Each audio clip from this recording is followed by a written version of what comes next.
کہ وہ آلات جو گناہ کے علاوہ کسی اور چیز میں استعمال ہو ہی نہیں سکتے، ان آلات کا بنانا بیچنا تو جائز نہیں ہے، اور وہ آلات جو گناہ اور جائز کام دونوں میں استعمال ہو سکتے ہیں ان کا بنانا اور بیچنا جائز ہے۔ اور کچھ آلات تو ایسے ہیں جو گناہ میں بھی اور نیکی میں بھی استعمال ہوتے ہیں، تو ایل ای ڈی کا جو استعمال ہے نا اس زمانے میں، وہ گناہ میں بھی استعمال ہوتا ہے لیکن ساتھ ساتھ نیکی میں بھی استعمال ہوتا ہے، تو اس لیے اس کا بنانا تو بطریقہ اولا جائز ہوگا۔ البتہ یہاں ایک اختلافی مسئلہ ہے، وہ یہ ہے کہ اگر آپ کو 100% یقین ہے کہ میں ایل ای ڈی بنا کر جس کو یا خرید کے جس کو بیچ رہا ہوں یہ آپ کو 100% یقین ہے کہ یہ حرام ہی استعمال کرے گا،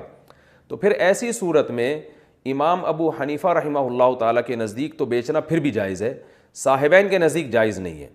امام ابو یوسف اور امام محمد کے نزدیک جائز نہیں ہے، امام ابو حنیفہ رحمہ اللہ تعالیٰ کے نزدیک جائز ہے۔ وہ کہتے ہیں کہ اگرچہ آپ کو پتہ ہے کہ یہ گناہ میں استعمال کرے گا لیکن آپ کے مشورے پہ